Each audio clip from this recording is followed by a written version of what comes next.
नमस्कार दोस्तों, उत्तराखंड के 3 क्लासेस में आपका स्वागत है। दोस्तों, आज हम मसूरी के बारे में पढ़ेंगे। देहरादून का कुछ पार्ट छूट गया था, आज हम मसूरी के बारे में पढ़ेंगे।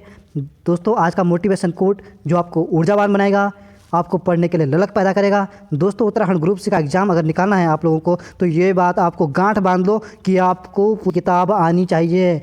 यहाँ पे कंपटीशन बहुत हाई हो चुका है, इसलिए आपको कठिनता से कठिन मेहनत करनी पड़ेगी। और आपको जो यह वीडियो दे दिया जा रहा है, इसको खा डालना है, चबा डालना है। दोस्तों, इसी में सफलता छिपी हुई है। यहीं से क्वेश्चन आएगा पेपर में, कहीं बाहर से नहीं आएगा। यह मैं लिख के दे रहा हूँ। और यह आगामी पुलिस, पटवारी, फॉरेस्ट गार्ड, मंदिर रक्षक, उत्तराखंड PCS, UK SSS के सभी एग्जाम में अति महत्वपूर्ण ब्रह्मास्त्र की तरह सिद्ध होगी।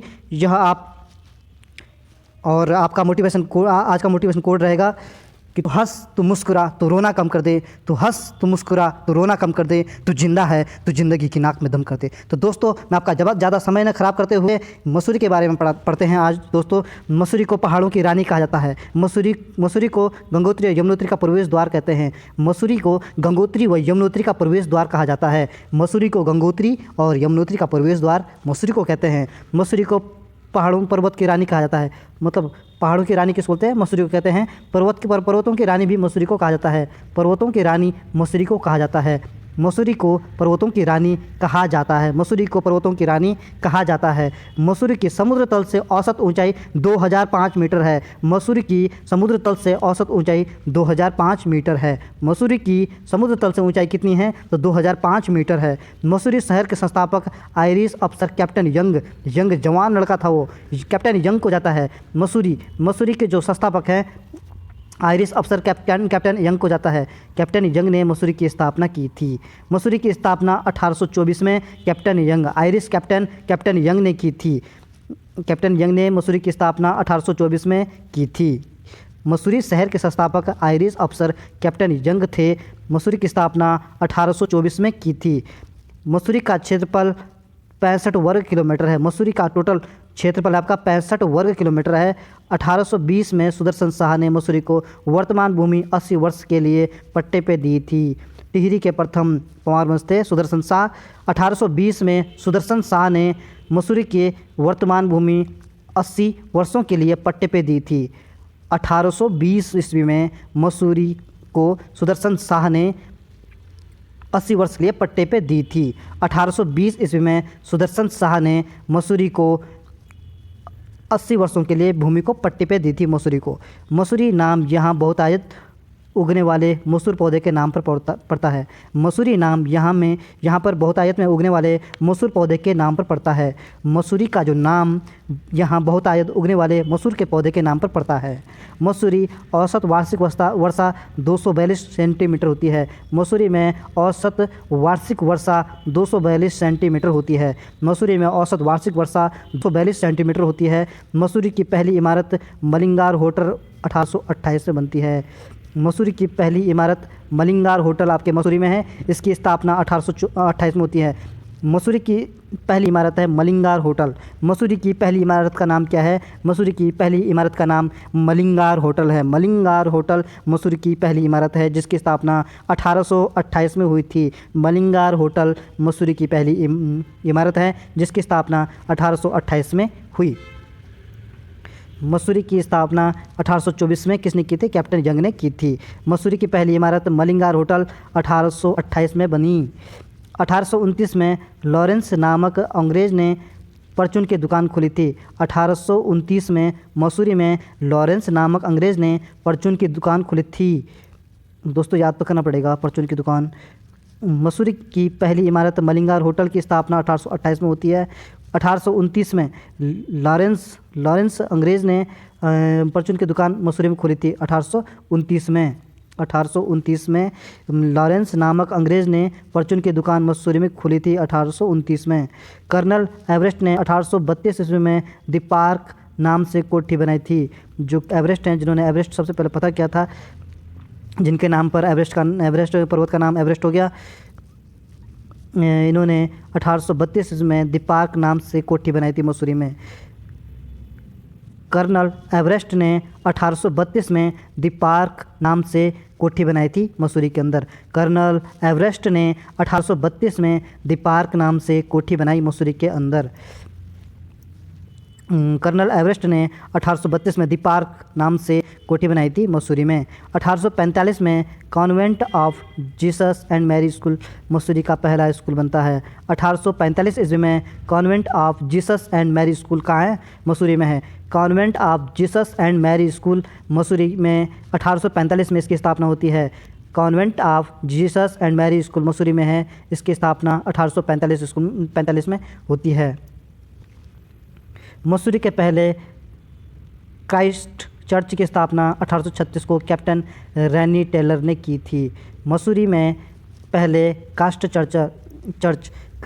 चर्च मसूरी में है।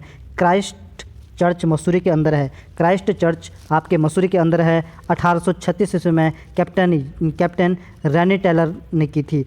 मसूरी में पहले क्राइस्ट चर्च की स्थापना 1836 ईस्वी में कैप्टन रैनी टेलर ने की थी। कैप्टन रैनी टेलर ने क्राइस्ट चर्च की स्थापना मसूरी में 1836 में की थी। क्राइस्ट चर्च की स्थापना 1836 ईस्वी में कैप्टन रैनी टेलर ने की थी। यह चर्च गोथिक शैली से बना हुआ है। जो चर्च गोथिक शैली से बना हुआ है। मसूरी में पहले क्राइस्ट चर्च की स्थापना 1836 में कैप्टन रैनी टेलर ने की थी। यह चर्च गोथिक शैली में बनता है। मसूरी में पहले क्राइस्ट चर्च की स्थापना 1836 ईस्वी में होती है, जिसकी स्थापना कैप्टन रैनी टेलर ने की थी। 1836 में। यह चर्च गॉथिक शैली से निर्मित है। 1906 में वेल्स राजकुमारी क्वीन मैरी ने चर्च के आंगन में देवदार का वृक्ष लगाया। 1906 में वेल्स राजकुमारी क्वीन मैरी ने चर्च के आंगन में देवदार का वृक्ष लगाया था 1906 में। 1842 ईस्वी में जॉन मैकिनन ने मसूरी से राज्य का प्रथम समाचार पत्र द हिल्स संपादक किया था, जो 8 वर्ष तक चला। 1842 ईस्वी में जॉन मैकिनन के द्वारा मसूरी से राज्य का प्रथम समाचार पत्र, उत्तराखंड का पहला समाचार पत्र द हिल्स है। उत्तराखंड का पहला समाचार पत्र का नाम क्या है? The hills. उत्तराखंड का पहला समाचार पत्र का नाम है द हिल्स। 1842 में जॉन मैकिनन ने मसूरी से राज्य का पहला समाचार पत्र निकाला था, जो 8 वर्ष तक चलता है। जॉन मैकिनन ने निकाला था। 1842 में जॉन मैकिनन ने मसूरी से राज्य का पहला समाचार पत्र, अंग्रेजी समाचार पत्र 1842 में निकलता है। द हिल्स इसका नाम है। 8 वर्ष तक चलता है।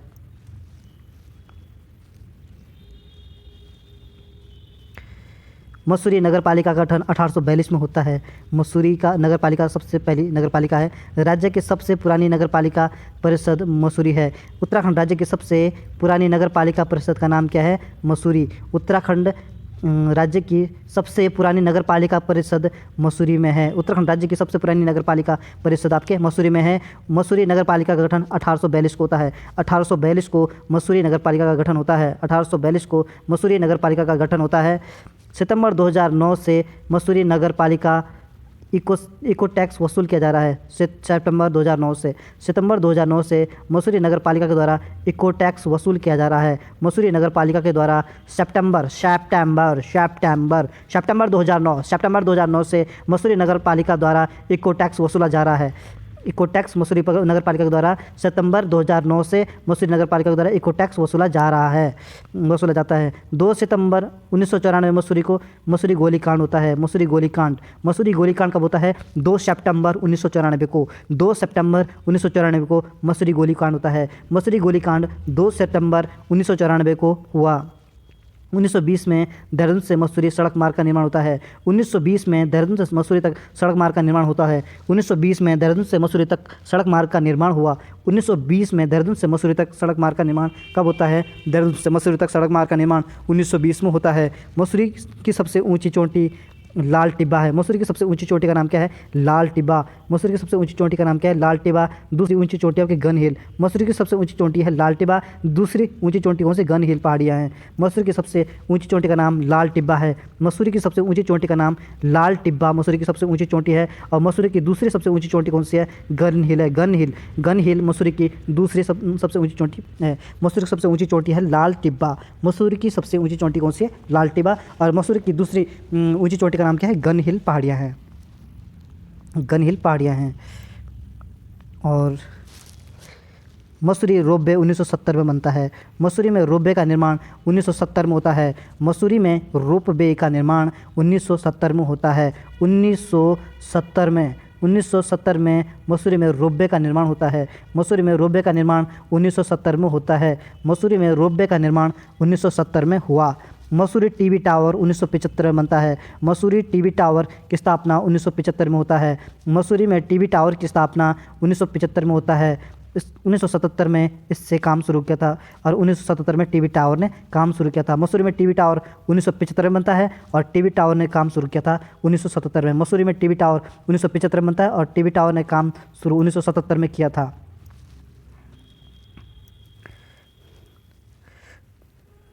मसूरी में दर्शनीय स्थल, मसूरी में दर्शनीय स्थल क्या क्या हैं? मसूरी में हैप्पी वैली, मसूरी में तिब्बती लोग बसे हैं। यहाँ पे हैप्पी वैली कहाँ है?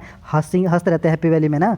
हैप्पी वैली मसूरी में है। हैप्पी वैली राज्य में कहाँ पड़ता है? तो हैप्पी वैली आपके मसूरी में पड़ता है। हैप्पी वैली पर्यटन स्थल कहाँ स्थित है? तो हैप्पी वैली पर्यटन स्थल आपके मसूरी में है, जहाँ पे तिब्बती लोग बसे हैं। हैप्पी वैली कहाँ पे स्थित है? तो हैप्पी वैली मसूरी में है। विश्व में स्विट्जरलैंड के अलावा मसूरी में विंटर लाइन का मनोरम दृश्य जनवरी में दिखता है। विश्व में स्विट्जरलैंड के अलावा मसूरी में विंटर लाइन का जो मनोरम दृश्य है वो जनवरी महीने में दिखता है। जनवरी महीने में दिखता है। विंटर लाइन की घटना मसूरी में होती है जो जनवरी में दिखता है। मसूरी में विंटर लाइन की घटना दिखने को मिलती है, जो कि एक दूसरा देश है स्विट्जरलैंड के अलावा। मसूरी में भी विंटर लाइन का मनोरम दृश्य जनवरी महीने में दिखता है। जनवरी ठंडे महीने में दिखता है विंटर लाइन मसूरी में दिखता है, जो जनवरी माह में दिखता है। मसूरी में हार्डी प्रपात, हार्ड वाला प्रपात, ये हार्ड है ना, मसूरी है हार्ड, इसलिए हार्ड प्रपात कहाँ स्थित है? मसूरी के अंदर है हार्ड प्रपात। हार्डी प्रपात आपके मसूरी में है। और भट्टा फाल आपके मसूरी में है। ये भट्टा फाल भी आपके मसूरी में है। हार्डी प्रपात भी आपके मसूरी में है। और मौसी प्रपात भी आपके मसूरी में स्थित है। मौसी प्रपात भी आपके मसूरी में स्थित है। हार्डी प्रपात कहाँ स्थित है राज्य में? तो मसूरी में हार्डी प्रपात है। और भट्टा फाल कहाँ स्थित है? तो भट्टा प्रपात भी आपके मसूरी में स्थित है। भट्टा प्रपात कहाँ स्थित है? मसूरी के अंदर भट्टा प्रपात स्थित है। मसूरी के अंदर भट्टा प्रपात स्थित है। हैप्पी वैली मसूरी में है, जहाँ पे तिब्बती लोग बसे हैं। हैप्पी वैली मसूरी में है, जहाँ पे तिब्बती लोग बसे हैं। विश्व में स्विट्जरलैंड के अलावा मसूरी में विंटर लाइन का मनोरम दृश्य जनवरी महीने में दिखता है। मसूरी में हार्डी प्रपात है। भट्टा फाल जलप्रपात भी आपके मसूरी में है। मसूरी में कैमल बैंक 3 किलोमीटर लंबा रोड है। कैमल बैंक कहाँ स्थित है? मसूरी में, जो 3 किलोमीटर लंबी रोड है। और माल रोड भी मसूरी में है। उत्तराखंड राज्य में माल रोड कहाँ पड़ता है? मसूरी में पड़ता है। झंडा पानी का फाल भी मसूरी में पड़ता है। झंडी पानी फाल मसूरी में है। झंडी पानी फाल राज्य में कहाँ पड़ता है? झंडी पानी फाल मसूरी के अंदर पड़ता है। झंडी पानी फॉल आपके मसूरी में पड़ता है। झंडी पानी फॉल मसूरी के अंदर झंडी पानी फॉल पड़ता है। झंडी पानी फॉल मसूरी में स्थित है। कुलड़ी व लंडोर बाजार, कुलड़ी बाजार माल बाजार मसूरी में है। लंडोर बाजार भी मसूरी में है। मसूरी में लंडोर बाजार मसूरी का सबसे पुराना बाजार है। लंडोर बाजार मसूरी का सबसे पुराना बाजार है। कुलड़ी बाजार आपके मसूरी में पड़ता है। कुलड़ी बाजार मसूरी में है। लंडोर बाजार मसूरी में है। और लंडोर बाजार मसूरी का सबसे पुराना बाजार है। लंडोर बाजार मसूरी का सबसे पुराना बाजार है। लंडोर बाजार मसूरी का सबसे पुराना बाजार है। लंडोर बाजार मसूरी का सबसे पुराना बाजार है। मसूरी में क्लाउडस एंड बंगला जो 1838 में बनता है। मसूरी में क्लाउडस एंड बंगला मसूरी में क्लाउडस, मसूरी में है क्लाउडस एंड बंगला जो 1838 में बनता है। मसूरी में क्लाउडस बंगला 1838 में बनता है। मसूरी के अंदर क्लाउडस बंगला 1838 में बनता है। मसूरी में नाग देवता का मंदिर है। मसूरी में नाग देवता का मंदिर है। मसूरी के अंदर नाग देवता का मंदिर है। मसूरी के अंदर नाग देवता का मंदिर है। मसूरी में ज्वाला जी का मंदिर बिनोक पहाड़ी पर स्थित है। मसूरी में ज्वाला जी का मंदिर किस पहाड़ी में स्थित है? बिनोक पहाड़ी पर स्थित है। ज्वाला मंदिर राज्य में कहाँ पड़ता है? ज्वाला जी मंदिर मसूरी में है जो बिनोक पहाड़ी पर स्थित है। ज्वाला जी मंदिर मसूरी में है जो बिनोक पहाड़ी पर स्थित है। मसूरी में ज्वाला जी मंदिर है जो बिनोक पहाड़ी पर स्थित है। मसूरी में ज्वाला जी मंदिर है जो बिनोक पहाड़ी पर स्थित है। मसूरी में ज्वाला जी मंदिर है जो बिनोक पहाड़ी पर स्थित है। संतला देवी का मंदिर मसूरी के एम्टी फॉल मार्ग पर स्थित है। संतला देवी का मंदिर कहाँ स्थित है? संतरा मसूरी में, याद रखना आप दोस्तों। संतला देवी का मंदिर, संतरा देवी का मंदिर, संतरा लिखा हुआ यहाँ पे लेकिन संतला है इसका नाम। संतला देवी का मंदिर आपके मसूरी में स्थित है। संतला देवी का मंदिर मसूरी में है। मसूरी के एम्टी फॉल मार्ग पे संतला देवी का मंदिर है। संतला देवी का मंदिर कहाँ स्थित है? संतला देवी का मंदिर मसूरी के एम्टी फॉल में स्थित है। संतला देवी का मंदिर मसूरी के एम्टी फॉल के मार्ग पे है। मसूरी में म्यूनसिपल गार्डन व कंपनी गार्डन का निर्माण फाल्कनर लोगी ने किया था। मसूरी में म्यूनसिपल गार्डन व कंपनी गार्डन का निर्माण फाल्कनर लोगी ने किया था। मसूरी के अंदर म्यूनसिपल गार्डन, कौन सा गार्डन? म्यूनसिपल गार्डन व कंपनी गार्डन। मसूरी के अंदर म्यूनसिपल गार्डन और कंपनी गार्डन का निर्माण फाल्कनर ने किया था। फाल्कनर ने किया था। मसूरी में म्यूनसिपल गार्डन और कंपनी गार्डन का निर्माण फाल्कनर ने किया था। फाल्कनर ने मसूरी में म्यूनसिपल गार्डन और कंपनी गार्डन का निर्माण किया था। फाल्कनर ने मसूरी में म्यूनसिपल गार्डन और कंपनी गार्डन का निर्माण फाल्कनर लोगी ने किया था। फाल्कनर लोगी ने मसूरी में म्यूनसिपल गार्डन व कंपनी गार्डन का निर्माण किया था। आज़ादी से पहले आज़ादी से पहले बॉटनिकल गार्डन के नाम से जाना जाता है। आज़ादी से पहले म्यूनसिपल गार्डन को बॉटनिकल गार्डन के नाम से जानता है। बॉटनिकल गार्डन के नाम से जाना जाता था। उत्तराखंड में आज़ादी से पहले म्यूनसिपल गार्डन को बॉटनिकल गार्डन के नाम से जाना जाता है। बॉटनिकल गार्डन के नाम से फेमस है। मसूरी में प्रसिद्ध स्थान वुड स्टॉक स्कूल की स्थापना 1901 में होती है। वुड स्टॉक स्कूल की स्थापना 1901 में मसूरी में होती है। वुड स्टॉक स्कूल की स्थापना मसूरी में 1901 में होती है। वुड स्टॉक स्कूल की स्थापना मसूरी में 1901 में वुड स्टॉक स्कूल की स्थापना मसूरी में होती है। वुड स्टॉक स्कूल की स्थापना मसूरी में है और 1901 में इसकी स्थापना होती है। वुड स्टॉक स्कूल आपके उत्तराखंड में मसूरी में वुड स्टॉक जो जिसकी स्थापना 1901 में होती है। 1901 में मसूरी में वुड स्टॉक स्कूल की स्थापना होती है। सेंट जॉर्ज विद्यालय 1853 में मसूरी में स्थापित है। सेंट जॉर्ज जो सेंट है, सेंट जॉर्ज विद्यालय मसूरी में आपका 1853 में स्थापना होती है। सेंट जॉर्ज विद्यालय की स्थापना 1853 में मसूरी में स्थापित होती है। सेंट जॉर्ज स्कूल की स्थापना मसूरी में 1853 में स्थापित होती है। 1853 में सेंट जॉर्ज स्कूल की स्थापना मसूरी में होती है। मसूरी में इंटरनेशनल स्कूल की स्थापना 1984 में होती है जिसमें सचिन का बेटा पढ़ता है। मसूरी में इंटरनेशनल स्कूल की स्थापना 1984 में होती है। 1984 में मसूरी में इंटरनेशनल स्कूल की स्थापना होती है। मसूरी में इंटरनेशनल स्कूल की स्थापना कब होती है? 1984 में। 1984 में मसूरी में इंटरनेशनल स्कूल की स्थापना 1984 में होती है। 1984 में मसूरी में इंटरनेशनल स्कूल की स्थापना होती है। प्रौद्योगिकी प्रबंधन संस्थान ITM यह मसूरी में DRDO के प्रमुख प्रशिक्षण संस्थान है। प्रौद्योगिकी प्रबंधन संस्थान ITM प्रौद्योगिकी प्रबंधन संस्थान आपके DRDO के प्रशिक्षण के लिए बनाया गया है। इसकी स्थापना 1962 में होती है। ITM की स्थापना कब होती है? प्रौद्योगिकी प्रबंधन संस्थान की स्थापना प्रौद्योगिकी प्रबंधन संस्थान आपके ITM बोले तो ITM आईटीएम प्रौद्योगिकी प्रबंधन संस्थान आईटीएम की स्थापना मसूरी में। डीआरडीओ के प्रमुख प्रशिक्षण संस्थान है, इसमें इसकी स्थापना 1962 को होती है। आईटीएम की स्थापना कब होती है? प्रौद्योगिकी प्रबंधन संस्थान की स्थापना मसूरी में 1962 को होती है। 1962 को प्रौद्योगिकी संस्थान की स्थापना प्रौद्योगिकी प्रबंधन संस्थान की स्थापना 1962 में मसूरी में होती है। मसूरी लाइब्रेरी में 1943 में बनती है। 1843 एक क्वेश्चन पेपर में आता था, 1843 में मसूरी में लाइब्रेरी की स्थापना होती है। मसूरी में लाइब्रेरी की स्थापना 1843 को होती है। 1843 को मसूरी में लाइब्रेरी की स्थापना होती है। मसूरी में लाइब्रेरी की स्थापना 1843 में होती है। चंद्र कुंवर बर्तवाल शोध पीठ कहाँ राज्य में कहाँ स्थित है? चंद्र कुंवर बर्तवाल शोध पीठ आपके मसूरी में है। चंद्र कुंवर बर्तवाल जी, ये है आपके चंद्र कुंवर बर्तवाल शोध पीठ आपके मसूरी में है। चंद्र कुंवर बर्तवाल शोध पीठ आपके मसूरी के अंदर स्थित है। चंद्र कुंवर बर्तवाल शोध पीठ कहाँ स्थित है? चंद्र कुंवर बर्तवाल शोध पीठ आपके मसूरी में स्थित है। चंद्र कुंवर बर्तवाल शोध पीठ मसूरी में स्थित है। चंद्र कुंवर बर्तवाल शोध पीठ मसूरी में स्थित है। चंद्र कुंवर बर्तवाल शोध पीठ मसूरी में है। चंद्र कुंवर बर्तवाल शोध पीठ मसूरी के अंदर स्थित है। चंद्र कुंवर बर्तवाल शोध पीठ संस्थान कहाँ स्थित है? आपके मसूरी में है। चंद्र कुंवर बर्तवाल शोध पीठ मसूरी के अंदर स्थित है। चंद्र कुंवर बर्तवाल शोध पीठ आपके मसूरी में स्थित है। लाल बहादुर शास्त्री राष्ट्रीय प्रशासनिक अकादमी की स्थापना मसूरी में कब होती है? लपसाना की स्थापना होती है मसूरी में 1 सितंबर 1959 को। ये डेट याद रखनी है दोस्तों, 1 सितंबर 1959 को मसूरी में लाल बहादुर शास्त्री प्रशासनिक अकादमी की स्थापना होती है।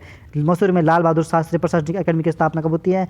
1 सितंबर 1959 को। 1 सितंबर 1959 को मसूरी में लपसाना की स्थापना होती है। लाल बहादुर शास्त्री प्रशासनिक अकादमी की स्थापना मसूरी में 1 सितंबर 1959 को होती है। लपसाना की स्थापना 1 सितंबर 1959 को मसूरी में होती है।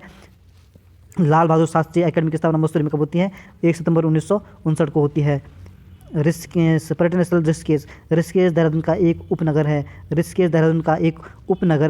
ऋषिकेश गंगा व चंद्रभागा नदी के संगम पर स्थित है। ऋषिकेश से दाहिनी ओर से चंद्रभागा नदी मिलती है। ऋषिकेश में गंगा नदी से दाहिनी ओर से कौन सी नदी मिलती है?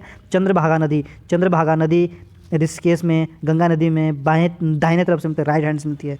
चंद्रभागा नदी एकमात्र नदी है ऋषिकेश में जो गंगा में दाहिनी ओर से मिलती है।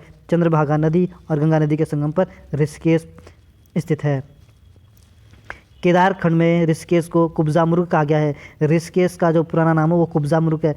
पौराणिक नाम क्या है ऋषिकेश का? कुब्जा मुर्ग। कुब्जा मुर्ग कुबड़ ऋषिकेश का नाम है। तो कुबड़ याद रखना, कुब्जा मुर्ग। ऋषिकेश का केदारखंड में ऋषिकेश का पुराना नाम क्या है? कुब्जा मुर्ग।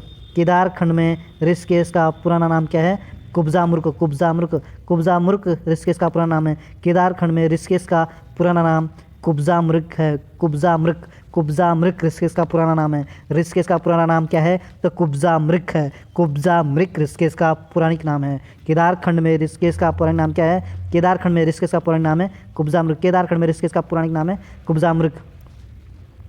किंवदंती है कि ऋषिकेश में रंभे ऋषि ने तपस्या की है। ऋषिकेश पे कौन से ऋषि ने तपस्या की है? रंभे ऋषि ने ऋषिकेश में तपस्या की थी। रंभे ऋषि ने कहाँ तपस्या की थी? राज्य में रंभे ऋषि ने ऋषिकेश में तपस्या की थी। रंभे ऋषि ने कहाँ तपस्या की थी? रंभे ऋषि ने ऋषिकेश में तपस्या की थी। रंभे ऋषि ने ऋषिकेश में तपस्या की थी। भगवान विष्णु ने ऋषिकेश रूप में दर्शन दिए। रंभे ऋषि को ऋषिकेश रूप में दर्शन दिए, इसलिए यहाँ का नाम ऋषिकेश पड़ा। भगवान विष्णु जी ने ऋषिकेश में के रूप में रंभे ऋषि को दर्शन दिए, इसका नाम ऋषिकेश पड़ता है। ऋषिकेश को संत नगरी, विश्व की योग राजधानी कहा जाता है। ऋषिकेश को संतों की नगरी कहा जाता है। ऋषिकेश को विश्व की योग की राजधानी कहा जाता है। ऋषिकेश को विश्व की योग की राजधानी भी ऋषिकेश को कहा जाता है। संतों की राजधानी संत नगरी भी आपके ऋषिकेश को कहा जाता है। केंद्र सरकार ने ऋषिकेश व हरिद्वार को भारत के पहले जुड़वा राष्ट्रीय विरासत शहरों का खिताब देता है सेंट्रल गवर्नमेंट। यह क्वेश्चन इंपॉर्टेंट है।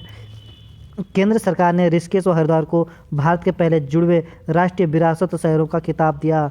ऋषिकेश और हरिद्वार को केंद्र सरकार ने राष्ट्रीय विरासत शहरों का खिताब देता है। केंद्र सरकार ऋषिकेश और हरिद्वार को ये जुड़वा राष्ट्रीय विरासत शहरों का खिताब मिलता है ऋषिकेश और हरिद्वार को, सेंट्रल गवर्नमेंट देती है। ऋषिकेश राज्य के 3 जिलों से लगा हुआ है, देहरादून, पौड़ी, हरिद्वार। ऋषिकेश राज्य के 3 जिलों से लगा हुआ, देहरादून, पौड़ी, हरिद्वार। एक टिहरी भी है, एक टिहरी भी है। 4 जिलों से लगा हुआ है, देहरादून, पौड़ी, हरिद्वार और टिहरी भी। ऋषिकेश एकमात्र स्थान है जहाँ चारों भाई राम, लक्ष्मण, भरत, शत्रुघ्न के मंदिर हैं। ऋषिकेश राज्य का एकमात्र ऐसा मंदिर है, ऋषिकेश राज्य का एकमात्र स्थान है जहाँ पे राम, लक्ष्मण, भरत, शत्रुघ्न के मंदिर हैं। अभी वहाँ पे एक पर्यटन स्थल के रूप में कांच वाला पुल भी बनाया जा रहा है, जिसका नाम हनुमान पुल रखा जाएगा। लक्ष्मण झूला पुल वहाँ है, सीता झूला पुल, राम लक्ष्मण झूला पुल और सीता झूला पुल और एक हनुमान झूला पुल का निर्माण किया जा रहा है, जो कांच का बन रहा है चीन के सहयोग से। केंद्र सरकार ने ऋषिकेश और हरिद्वार को भारत का जुड़वा राष्ट्रीय विरासत शहरों का खिताब देता है। ऋषिकेश राज्य के 4 जिलों से लगता है, देहरादून, हरिद्वार, पौड़ी, ऋषिकेश और टिहरी। ऋषिकेश एक मात्र स्थान है जहां चारों भाई राम, लक्ष्मण, भारत, शत्रुघ्न के मंदिर हैं। ऋषिकेश नगर पालिका 1952 में बनती है। ऋषिकेश को नगर पालिका का दर्जा 1952 में मिलता है। ऋषिकेश को नगर पालिका का दर्जा कब मिलता है? 1952 को ऋषिकेश को नगर पालिका का दर्जा मिलता है। ऋषिकेश को नगर पालिका का दर्जा 1952 को मिलता है। ऋषिकेश को नगर पालिका का दर्जा 1952 को मिलता है। नगर निगम ऋषिकेश बनता है 2017 में। नगर निगम ऋषिकेश बनता है 2017 में और नगर पालिका का गठन ऋषिकेश में होता है 1952 में। 1952 में ऋषिकेश को नगर पालिका का दर्जा मिलता है। 1952 में ऋषिकेश को नगर पालिका का दर्जा 1952 मिलता है और 2017 में ऋषिकेश में नगर निगम बनता है। ऋषिकेश और कोटद्वार को 2017 में नगर निगम बनाया जाता है और 31 दिसंबर 2021 को श्रीनगर को भी नगर निगम बनाया गया था। ऋषिकेश राज्य के 4 जिलों से लगा हुआ है, देहरादून, पौड़ी, हरिद्वार, टिहरी। ऋषिकेश एकमात्र स्थान है जहाँ चारों भाई राम, लक्ष्मण, भरत, शत्रुघ्न के मंदिर। ऋषिकेश नगर पालिका की स्थापना 1952 को होती है। ऋषिकेश नगर पालिका की स्थापना 1952 को होती है और अक्टूबर 2017 में ऋषिकेश में नगर निगम की स्थापना होती है। अक्टूबर 2017 में ऋषिकेश में नगर पालिका की स्थापना होती है। अक्टूबर 2017 में ऋषिकेश में नगर पालिका की स्थापना होती है। अक्टूबर 2017 में ऋषिकेश में नगर पालिका की स्थापना होती है। अक्टूबर 2017 में ऋषिकेश में नगर पालिका की स्थापना होती है। अक्टूबर 2017 में ऋषिकेश में नगर पालिका की स्थापना होती है। अक्टूबर 2010 में ऋषिकेश में नगर पालिका की स्थापना होती है। ऋषिकेश में नगर पालिका की स्थापना अक्टूबर 2010 में होती है। ऋषिकेश में नगर पालिका की स्थापना अक्टूबर 2010 में होती है। अक्टूबर 2010 में ऋषिकेश में नगर पालिका की स्थापना होती है। ऋषिकेश में नगर पालिका की स्थापना अक्टूबर 2010 में की जाती है। अक्टूबर 2010 में ऋषिकेश में नगर पालिका की स्थापना होती है। ऋषिकेश नगर निगम की प्रथम महापौर अनिता ममगाई जी हैं। ऋषिकेश नगर निगम की प्रथम महिला महापौर अनिता ममगाई जी हैं। ऋषिकेश नगर निगम की पहली महिला महापौर कौन है? ऋषिकेश नगर निगम की पहली महिला महापौर आपके अनिता ममगाई जी हैं। अनिता ममगाई जी ऋषिकेश के पहले महापौर हैं, पहली महिला महापौर हैं। लक्ष्मण झूला ऋषिकेश में 140 मीटर लंबा और 22 मीटर ऊंचा है। लक्ष्मण झूला ऋषिकेश में है। लक्ष्मण झूला, राम झूला, सीता झूला और हनुमान झूला का निर्माण ऋषिकेश में किया जा रहा है और लक्ष्मण झूला के कुल लंबाई है 140 मीटर 140 मीटर 140 मीटर लक्ष्मण झूला की लंबाई है और 22 मीटर ऊंचाई है, हाइट है 22 मीटर ऊंचाई है लक्ष्मण झूला की। लक्ष्मण झूला की ऊंचाई कितनी है? 22 मीटर लक्ष्मण झूला की ऊंचाई है। लक्ष्मण झूला की ऊंचाई कितनी है? 22 मीटर लक्ष्मण झूला की ऊंचाई है। लक्ष्मण झूला की ऊंचाई कितनी है? 22 मीटर लक्ष्मण झूला की ऊंचाई है। लक्ष्मण झूला की ऊंचाई कितनी है? लक्ष्मण झूला की ऊंचाई है 22 मीटर। और लक्ष्मण झूला ऋषिकेश में 140 मीटर लंबा और 22 मीटर ऊंचा है।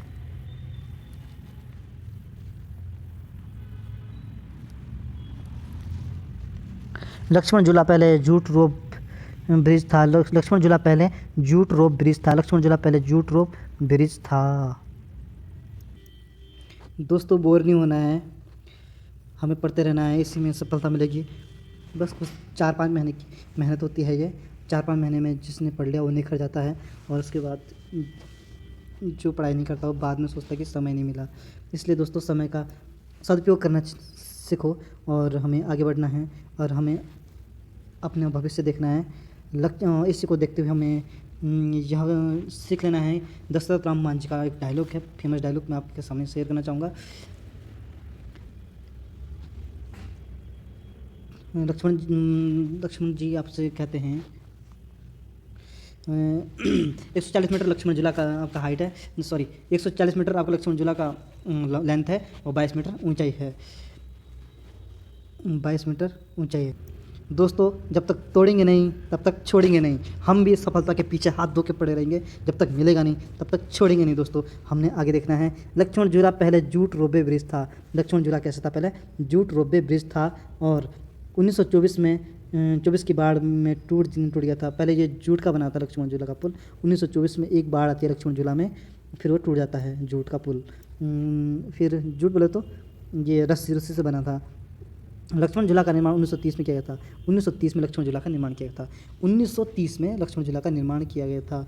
1930 में लक्ष्मण झूला का निर्माण किया गया था। लक्ष्मण झूला का निर्माण 1930 में किया गया था। 1966 में एम्स के शिवानंद आश्रम के पास राम झूला बनाया गया था। और राम झूला की स्थापना कब होती है? 1966 में राम झूला बनता है। 1930 में तो आपका लक्ष्मण झूला बनता है और 1966 में आपका राम झूला बनता है। शिवानंद आश्रम के पास राम झूला बनाया गया था 1966 में। 1966 में राम झूला शिवानंद आश्रम के पास, शिवानंद आश्रम भी ऋषिकेश में राम झूला बनाया गया था 1966 में। स्वर्गारोहिणी आश्रम की स्थापना विशुद्धानंद की थी। ऋषिकेश में स्वर्गारोहिणी आश्रम है। स्वर्ग आश्रम है ऋषिकेश में। स्वर्ग आश्रम कहाँ स्थित है? ऋषिकेश में स्वर्ग आश्रम है, जिसकी स्थापना स्वामी विशुद्धानंद ने की थी। विशुद्ध ने की थी, जो शुद्ध था ना, उसने स्वर्ग की स्थापना की थी। स्वर्ग आश्रम की स्थापना ऋषिकेश में विशुद्धानंद ने की थी। विशुद्धानंद ने स्वर्ग आश्रम की स्थापना ऋषिकेश में विशुद्धानंद ने की थी, जो शुद्ध था। विशुद्धानंद विशुद्ध था, जो शुद्ध से विशुद्ध था। विशुद्धानंद जी ने स्वर्ग आश्रम की स्थापना ऋषिकेश में की थी। विटलस आश्रम या महर्षि महेश योगी आश्रम भी ऋषिकेश में स्थित है। विटलस आश्रम या महर्षि महेश योगी आश्रम भी ऋषिकेश में स्थित है। विटलस आश्रम भी ऋषिकेश में है और महर्षि महेश विटलस आश्रम भी ऋषिकेश में है और महर्षि महेश योगी आश्रम भी ऋषिकेश में है। विटलस आश्रम भी ऋषिकेश में, महर्षि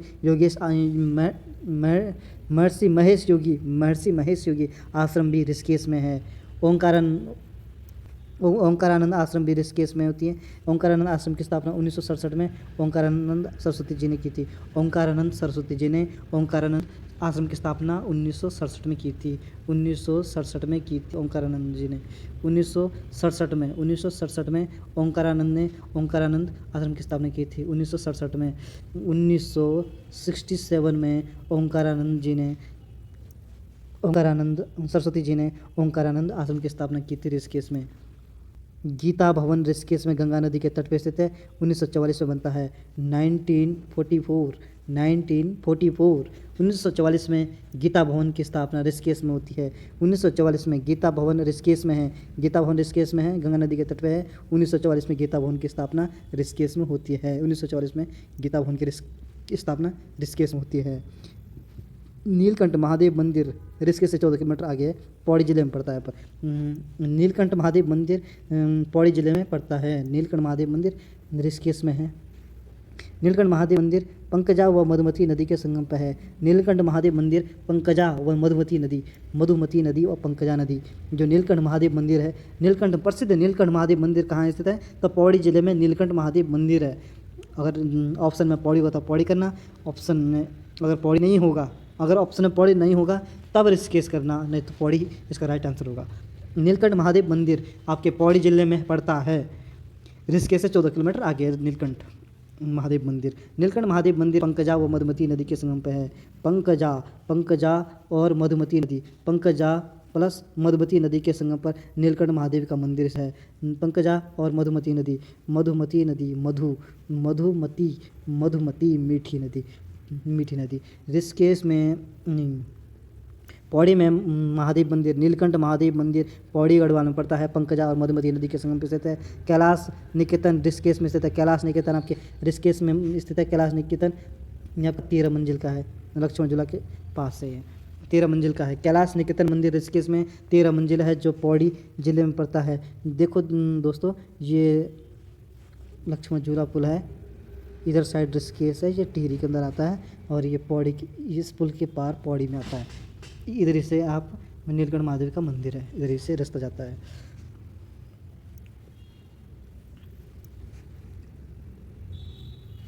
नीलकंठ महादेव का मंदिर ऋषिकेश पौड़ी जिले में पड़ता है। नीलकंठ महादेव मंदिर पंकजा और मधुमती नदी के संगम पे है। कैलाश निकेतन मंदिर ऋषिकेश में स्थित है। कैलाश निकेतन मंदिर भी ऋषिकेश में स्थित है और कैलाश निकेतन मंदिर आपके ऋषिकेश में 13 मंजिल का है। कैलाश निकेतन मंदिर अगर ऑप्शन में पौड़ी होगा तो पौड़ी उसका राइट आंसर होगा, पौड़ी जिले में पड़ता है। कैलाश निकेतन मंदिर को 13 मंजिल मंदिर भी कहा जाता है। कैलाश निकेतन मंदिर 13 मंजिल मंदिर भी कहा जाता है। कैलाश आश्रम की स्थापना 1880 में हुई। कैलाश आश्रम की स्थापना 1880 में होती है। कैलाश आश्रम की स्थापना 1880 में होती है। कैलाश आश्रम की स्थापना 1880 में होती है। ऋषिकेश में है कैलाश आश्रम। कैलाश आश्रम की स्थापना ऋषिकेश में होती है, 1880 में इसकी स्थापना होती है। ऋषिकेश में सबसे पुराना मंदिर भरत मंदिर है। ऋषिकेश में सबसे पुराना मंदिर भरत मंदिर है। भरत मंदिर ऋषिकेश का सबसे पुराना मंदिर है। भरत मंदिर इसके सबसे पुराना मंदिर है। भरत मंदिर प्रांगण पे खुदाई कार्य 1982 में किया गया था। भरत मंदिर के प्रांगण में खुदाई का कार्य 1982 में किया गया था। 1982 में भरत मंदिर के प्रांगण में खुदाई का कार्य 1982 में स्टार्ट किया गया था। ऋषिकेश में शत्रुघ्न मंदिर है। शत्रुघ्न मंदिर, राम मंदिर, सीता मंदिर, हनुमान सारे ऋषिकेश में स्थित है। 4 भाइयों का मंदिर आपके ऋषिकेश में है। और अयप्पा मंदिर भी, जो अयप्पा है ना, ये तेलंगाना जो दक्षिण भारत के लोग हैं उनका मंदिर है अयप्पा मंदिर। अयप्पा मंदिर भी ऋषिकेश में स्थित है। अयप्पा मंदिर कहाँ स्थित है? अयप्पा मंदिर भी ऋषिकेश में स्थित है। अयप्पा मंदिर भी ऋषिकेश में स्थित है। और 84 कुटिया मंदिर की स्थापना 1967 में महेश योगी ने की थी। 84 कुटियाँ हैं। कितनी कुटियाँ हैं? 84 कुटियाँ हैं। लक्ष्मण झूला के पास है। 84 कुटिया की स्थापना 1967 में की थी। 1967 में 84 कुटिया की स्थापना की थी महेश योगी ने 1967 में 84 कुटिया की स्थापना ऋषिकेश में की थी। शिवपुरी रिवर राफ्टिंग के लिए फेमस है। रिवर राफ्टिंग, जो राफ्टिंग नहीं करते नाव में बैठते हैं जो लोग गंगा नदी के ऊपर, वो शिवपुरी एक स्थान है जिस उसके लिए फेमस है, रिवर राफ्टिंग के लिए फेमस है ऋषिकेश में शिवपुरी। तो शिवपुरी एक स्थान है ऋषिकेश में जो रिवर राफ्टिंग के लिए फेमस है। शिवपुरी ऋषिकेश में एक रिवर राफ्टिंग के लिए फेमस है।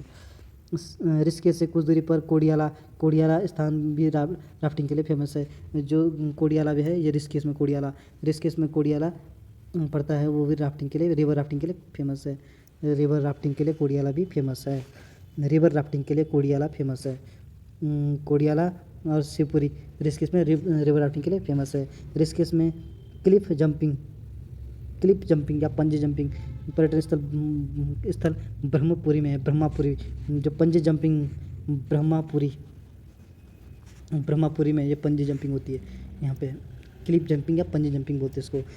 मतलब जिसमें आप देखते होंगे कि कई लोग ऊंचे स्थानों से एक बेल्ट बांध दी जाती है, उसके बाद उसको धक्का दिया जाता है नीचे, फिर वो झूलता रहता है, उसी को बोलते हैं पंजी जंपिंग या क्लिप जंपिंग कहा जाता है। यह साहसिक पर्यटन स्थल आपके ब्रह्मपुरी ऋषिकेश में पड़ता है। ऋषिकेश में त्रिवेणी घाट में 3 नदियों का संगम माना जाता है। त्रिवेणी घाट ऋषिकेश में है जहाँ पे 3 नदियों का संगम होता है। हर्बल गार्डन मुनिकीरेती में स्थित है, टिहरी में पड़ता है। ऋषिकेश से थोड़ा ऊपर हर्बल गार्डन है मुनिकीरेती, और जो आधा पार्ट टिहरी में आता है। हर्बल गार्डन मुनिकीरेती टिहरी में स्थित है। हर्बल गार्डन मुनिकीरेती टिहरी में पड़ता है। मुनिकीरेती टिहरी में पड़ता है। Indian drugs and pharmaceutical limited मतलब IDPL, Indian drugs pharmaceutical limited की स्थापना कहाँ होती है? ऋषिकेश में होती है। वीरभद्र ऋषिकेश में होती है। Indian drugs and pharmaceutical limited, Indian drugs and pharmaceutical limited. कभी कभी दोस्तों पेपर में ये IDPL पूछ लिया जाता है। IDPL कहाँ स्थित है? तो ये आपके ऋषिकेश में है। IDPL या Indian drugs and pharmaceutical limited Virbhadra Rishikesh में इसकी स्थापना 1967 में होती है, जब महेश योगी ने 84 कुटियों की स्थापना की थी 1967 में भी IDPL की स्थापना है। IDPL की स्थापना कब होती है? ऋषिकेश में 1967 में IDPL की स्थापना ऋषिकेश में होती है। हिंदुस्तान एंटीबायोटिक लिमिटेड भी ऋषिकेश में स्थित है। उत्तराखंड में हिंदुस्तान एंटीबायोटिक लिमिटेड कहाँ स्थित है? हिंदुस्तान एंटीबायोटिक लिमिटेड आपके ऋषिकेश में स्थित है। हिंदुस्तान एंटीबायोटिक लिमिटेड ऋषिकेश में स्थित है। हिंदुस्तान एंटीबायोटिक लिमिटेड ऋषिकेश में स्थित है। हिंदुस्तान एंटीबायोटिक लिमिटेड भी ऋषिकेश में स्थित है। अखिल भारतीय आयुर्विज्ञान संस्थान एम्स की स्थापना 2004 में बनती है। 2004 में इसका कार्य शुरू हुआ था। 2014 में फरवरी फरवरी फरवरी फरवरी 2014 में बनती है कंप्लीट। 2004 से ये एम्स अखिल भारतीय आयुर्विज्ञान संस्थान, एम्स का पूरा नाम अखिल भारतीय आयुर्विज्ञान संस्थान है। अखिल भारतीय आयुर्विज्ञान संस्थान एम्स का पूरा नाम है। एम्स का पूरा नाम क्या? अखिल भारतीय आयुर्विज्ञान संस्थान। अखिल भारतीय आयुर्विज्ञान संस्थान एम्स की स्थापना 2004 में ऋषिकेश में की गई थी। अखिल भारतीय आयुर्विज्ञान संस्थान की स्थापना, एम्स की स्थापना 2004 में ऋषिकेश में की गई थी और फरवरी 2014 में यह कंप्लीट मतलब कंप्लीट हो गया बन के, और एक काम स्टार्ट हो गया था शुरू हॉस्पिटल का। चक्रता उत्तराखंड में जौनपुर भाबर क्षेत्र के अंदर आता है। चक्रता उत्तराखंड में जौनपुर भाबर क्षेत्र में आता है। चक्रता जिले का एक देहरादून का एक जिला है। चक्रता एक देहरादून का एक जिला है। चक्रता क्या है? देहरादून का एक जिला तहसील, सॉरी चक्रता देहरादून का एक तहसील है। चक्रता देहरादून का एक तहसील है। चक्रता देहरादून का एक तहसील है। चक्रता पहाड़ों का राजा कहा जाता है। पहाड़ों का राजा किसे कहते हैं? चक्रता को पहाड़ों का राजा कहते हैं। पहाड़ों की रानी मसूरी और पहाड़ों का राजा चक्रता। चक्रता आपका पहाड़ों का राजा है, जो एक तहसील है, देहरादून की तहसील एक है। चक्रता की स्थापना कर्नल ह्यूम ने की थी। कर्नल ह्यूम ने चक्रता की स्थापना ह्यूम ने की थी। चक्रता की स्थापना कर्नल ह्यूम ने की थी। चक्रता की स्थापना कर्नल ह्यूम ने की थी, जो ब्रिटिश सेना के 55 रेजिमेंट से था। 55 रेजिमेंट से था। ब्रिटिश सेना के कौन से रेजिमेंट से था? 55वीं रेजिमेंट से था। चक्रता की स्थापना किसने की थी? कर्नल ह्यूम ने की थी। कर्नल ह्यूम ने चक्रता की स्थापना की थी। चक्रता की स्थापना कर्नल ह्यूम ने की थी, जो ब्रिटिश सेना का 55वां रेजिमेंट से था। 55वें रेजिमेंट से था कर्नल ह्यूम। देववन चक्रता में पिकनिक स्थल है। देववन कहाँ पड़ता है? चक्रता देहरादून पड़ता है। देववन जो पिकनिक स्थल है, जो देववन है, ये चक्रता में पड़ता है पिकनिक। चक्रता की स्थापना कर्नल ह्यूम ने की थी। कर्नल ह्यूम ने चक्रता की स्थापना की थी, जो ब्रिटिश सेना के 55वें रेजिमेंट से था। देववन चक्रता पिकनिक स्थल है। देववन की सबसे ऊंची चोटी ब्यास शिखर है। ब्यास शिखर देववन की सबसे ऊंची चोटी है। देववन की सबसे ऊंची चोटी कौन सी है? ब्यास शिखर, जो व्यास महाराज जी हैं। देववन की सबसे ऊंची चोटी कौन सी है? तो ब्यास शिखर देववन की सबसे ऊंची चोटी है। चिलमरी नेक आपके चक्रता की सबसे ऊंची चोटी है। चिलमरी नेक चक्रता की सबसे ऊंची चोटी का नाम क्या है? चिलमरी नेक चिलमरी नेक चक्रता की सबसे ऊंची चोटी का नाम है। इसके अलावा थाना डांडा चोटी भी चक्रता में स्थित है। जो थाना है ना, थाना डांडा जो थाना डांडा भी आपके चक्रता में पड़ता है। चोटी चक्रता की चोटी है थाना डांडा। रामताल गार्डन चक्रता में पिकनिक स्पॉट है, ये बहुत इंपॉर्टेंट है। रामताल गार्डन चक्रता के पिकनिक स्पॉट में था। रामताल ये अगर गार्डन लिखा है ना, गार्डन रामताल गार्डन बगीचा, रामताल गार्डन आपके चक्रता में पिकनिक स्पॉट है।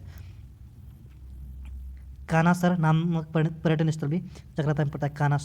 काना है सर नामक पर्यटन स्थल आपके चक्रता में पड़ता है। कानासर नामक पर्यटन स्थल भी चक्रता में पड़ता है। कानासर नामक पर्यटन स्थल भी चक्रता में पड़ता है। कानासर नामक पर्यटन स्थल चक्रता में पड़ता है। कानासर नामक पर्यटन स्थल चक्रता में पड़ता है। मिओला टिब्बा बुधेर टिब्बा चक्रता में है।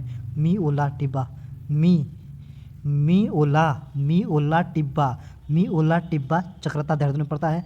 और बुधेर टिब्बा भी चक्रता में पड़ता है। बुधेर टिब्बा चक्रता देहरादून में पड़ता है। मिओला टिब्बा चक्रता देहरादून में पड़ता है। बुधेर टिब्बा चक्रता देहरादून में पड़ता है। बुधेर गुफा की खोज जर्मन नागरिक मिओला ने की थी।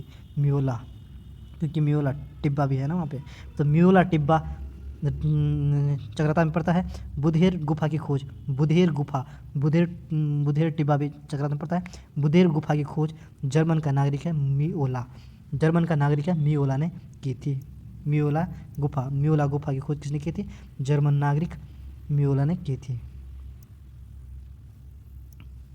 इसे मिओला गुफा भी कहा जाता है। मिओला टिब्बा को मिओला गुफा भी कहा जाता है, जिसकी खोज जर्मन नागरिक मिओला ने की थी। बिस्पुरिया गुफा चक्रता में स्थित है। बिस्पुरिया गुफा चक्रता में स्थित है। बिस्पुरिया गुफा कहाँ पड़ता है? चक्रता में पड़ता है। बिस्पुरिया गुफा चक्रता में स्थित है। चक्रता में बिस्पुरिया गुफा स्थित है। बिसपुरिया गुफा चक्रता में स्थित है। बिसपुरिया गुफा चक्रता में पड़ता है। बिसपुरिया गुफा चक्रता में पड़ता है। मुंडाली पर्यटन स्थल, मुंडाली पर्यटन स्थल चक्रता में स्कीइंग के लिए फेमस है। मुंडाली, मुंडाली पर्यटन स्थल स्कीइंग के लिए फेमस है। मुंडाली पर्यटन स्थल आपके चक्रता में पड़ता है। जो स्कीइंग नहीं करते हैं बर्फ़ में, वो आपके चक्रता में पड़ता है। मुंडाली, मुंडाली पर्यटन स्थल आपके स्कीइंग के लिए फेमस है। मुंडाली पर्यटन स्थल जो चक्रता में पड़ता है। मुंडाली पर्यटन स्थल चक्रता में पड़ता है जो स्कीइंग के लिए फेमस है। मुंडाली पर्यटन स्थल चक्रता में पड़ता है जो स्कीइंग करने के लिए फेमस है। कैराना पहाड़ी चक्रता में है। कैराना पहाड़ी, कैराना पहाड़ी कहाँ पे है? ये प्रसिद्ध कैराना पहाड़ी चक्रता में है। कैराना की पहाड़ियाँ कहाँ पड़ती है? चक्रता में। प्रसिद्ध कैराना की पहाड़ियाँ चक्रता में है। खतनू नदी चक्रता में। खतनू नदी, खतनू नदी, खतनू, खतनू, खतनू नहीं, खतनू भाई मैं नहीं। खतनू नदी आपके चक्रता में पड़ती है। खतनू कि नहीं, खतनू, खतनू नदी आपके चक्रता में पड़ती है। खतनू नदी, खतनू नदी चक्रता में स्थित है। खतनू नदी चक्रता में स्थित है। हथिनी कुंड, हथिनी कुंड, हथिनी कुंड चक्रता में स्थित है। हथिनी कुंड कहाँ पड़ता है? राज्य में चक्रता देहरादून में पड़ता है। हथिनी कुंड, हथिनी कुंड कहाँ स्थित है? चक्रता देहरादून में हथिनी कुंड है। चक्रता देहरादून में हथिनी कुंड है। हथिनी कुंड कहाँ है? चक्रता देहरादून में हथिनी कुंड है। चक्रता देहरादून में हथिनी कुंड है। दोस्तों हथिनी कुंड चक्रता में पड़ता है। हथिनी, हथिनी वाला कुंड कहाँ पड़ता है? हथिनी कुंड भी आपके चक्रता देहरादून में पड़ता है। और कैराना पहाड़ भी आपके चक्रता में पड़ता है। कैराना पहाड़ियाँ। बैराटगढ़ चक्रता के चौराड़ी चोटी पर स्थित है। महाभारत काल में बैराटगढ़ पुलिंद राजा विराट की राजधानी थी। पुलिंद राजा विराट की राजधानी कहाँ थी? महाभारत के काल में पुलिंद राजा कौन था? विराट राजा था। विराट, पुलिंद राजा विराट, पुलिंद राजा विराट, पुलिंद राजा विराट महाभारत के काल में जिसकी राजधानी बैराटगढ़ चक्रता में है। बैराटगढ़ कहाँ पड़ता है? बैराटगढ़ चक्रता में पड़ता है। जो चौरानी चोटी, जो चौरानी चोटी पर स्थित है। जो बैराटगढ़ है किस चोटी पे है? चौरानी चोटी। बैराटगढ़ चौरानी चोटी पे स्थित है। जो बैराटगढ़ है दोस्तों ये चौरानी चोटी पे स्थित है। महाभारत काल में पुलिंद राजा विराट की राजधानी विराटगढ़ थी। विराट की राजधानी बैराटगढ़ होगी। बैराटगढ़ आपके चक्रता में है जो चौरानी चोटी पर स्थित है। बैराटगढ़ चक्रता में है जो चौरानी चोटी पर स्थित है। महाभारत काल में बैराटगढ़ी पुलिंद राजा विराट की राजधानी थी। चिंताहरण महादेव मंदिर चक्रता में। चिंताहरण, चिंता को हरण छोड़ दे दोस्तों, चिंता को छोड़ दो, आप केवल मेहनत करो। चिंताहरण महादेव मंदिर, चिंताहरण महादेव मंदिर आपके चक्रता में पड़ता है। चिंताहरण महादेव मंदिर चक्रता देहरादून में पड़ता है। चिंताहरण महादेव का मंदिर चक्रता देहरादून में पड़ता है। बालनी देवी का मंदिर चक्रता में पड़ता है। बालनी, बालनी देवी का मंदिर कहाँ पड़ता है? बालनी, बालनी, बालनी, बाल नहीं है बल, चक्रता बालनी देवी जो बालनी, बालनी, बालनी मंदिर चक्रता में पड़ता है। चक्रता देहरादून में बालनी मंदिर पड़ता है। बालनी मंदिर, बालनी देवी का मंदिर कहाँ स्थित है? बालनी देवी का मंदिर चक्रता देहरादून में स्थित है। बालनी देवी का मंदिर चक्रता देहरादून में स्थित है। बालनी देवी का मंदिर चक्रता देहरादून में पड़ता है। कुआनू मेला चक्रता में दीपावली का अवसर पड़ता है। कुआनू मेला फेमस है दोस्तों, ये पूछा जाने वाला क्वेश्चन है।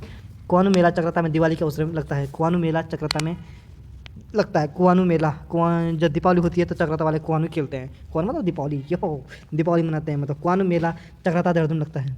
कुआनू मेला चक्रता देहरादून में कुआनू मेला लगता है। कुआनू मेला कहाँ लगता है? चक्रता देहरादून में कुआनू मेला लगता है दीपावली के टाइम पे। दीपावली के टाइम पे चक्रता में कुआनू मेला लगता है।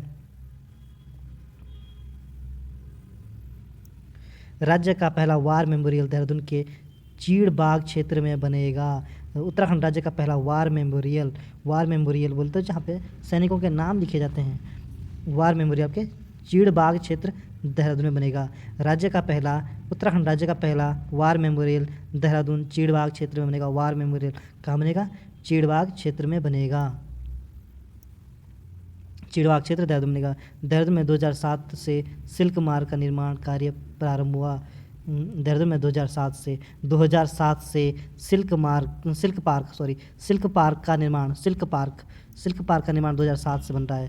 देहरादून में 2007 से सिल्क पार्क का निर्माण देहरादून में किया जा रहा है, ठीक है, प्रारंभ हुआ। देहरादून में 2007 से सिल्क पार्क का निर्माण 2007 में होता है। सिल्क पार्क का निर्माण देहरादून में किया जा रहा है, प्रारंभ हुआ 2007 में। सिल्क पार्क का निर्माण देहरादून में 2007 में किया गया था। सिल्क पार्क का निर्माण देहरादून में 2007 में किया गया था। सिल्क पार्क कहाँ स्थित है? देहरादून में स्थित है। राज्य का सबसे पुराना संग्रहालय देहरादून वन संग्रहालय है, जिसकी स्थापना 1914 में की गई थी। देहरादून वन संग्रहालय की स्थापना 1914 में की गई थी। राज्य का सबसे पुराना वन संग्रहालय आपके देहरादून में स्थित है। देहरादून में सबसे पुराना वन संग्रहालय है, जिसकी स्थापना 1914 में होती है। 1914 में होती है इसकी स्थापना।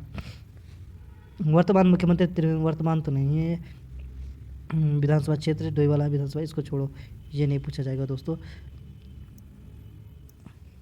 देहरादून इको सेंसिटिव जोन 1996 में शामिल किया गया था। देहरादून को इको सेंसिटिव जोन में 1996 में शामिल किया गया था। 1996 में देहरादून को इको सेंसिटिव जोन घोषित किया गया था। देहरादून को इको सेंसिटिव जोन 1996 में घोषित किया गया था। 1996 में देहरादून को इको सेंसिटिव जोन घोषित किया गया था। इको सेंसिटिव जोन देहरादून को इको सेंसिटिव जोन में 1996 में शामिल किया गया था। देहरादून को इको सेंसिटिव जोन में 1996 में शामिल किया था। देहरादून को इको सेंसिटिव जोन में। राज्य में सर्वाधिक प्रति व्यक्ति आय देहरादून जिले की है। राज्य में सर्वाधिक प्रति व्यक्ति आय देहरादून जिले की है। प्रति व्यक्ति आय सर्वाधिक किस जिले की है? देहरादून जिले की है।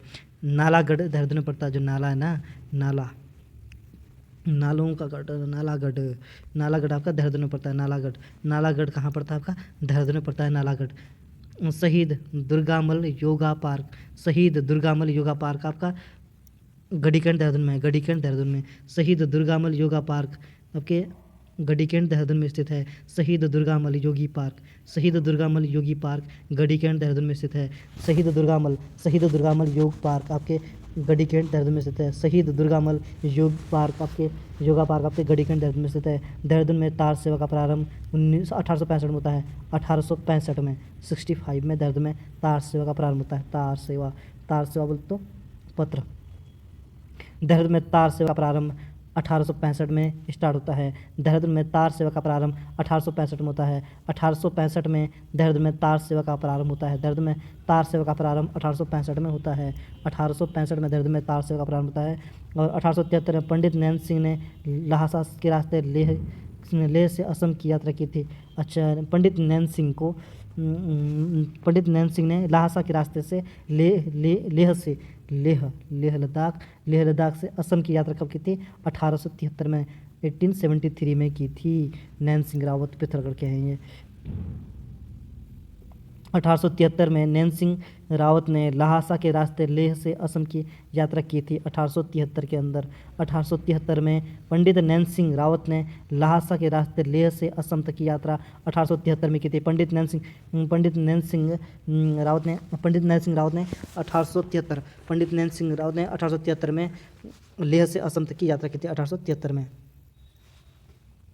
1870 में पंडित किशन सिंह के द्वारा नैन सिंह ने 1873 में और पंडित किशन सिंह के द्वारा तिब्बत से मंगोलिया तक का मार्ग का सर्वेक्षण किया था 1878 में किशन सिंह के द्वारा तिब्बत से मंगोलिया तक 1878 में किशन सिंह के द्वारा 1878 में किशन सिंह के द्वारा तिब्बत से मंगोलिया तक का सर्वेक्षण किया गया था। 1878 से पंडित किशन सिंह के द्वारा तिब्बत से मंगोलिया तक का मार्ग का सर्वेक्षण किया गया था। 1878 में पंडित किशन सिंह के द्वारा तिब्बत से मंगोलिया तक का मार्ग का सर्वेक्षण किया गया था। 1878 में पंडित किशन सिंह के द्वारा तिब्बत से मंगोलिया तक का मार्ग का सर्वेक्षण किया गया था। सेंट पॉल चर्च मसूरी आधारशिला 1840 के कलकत्ता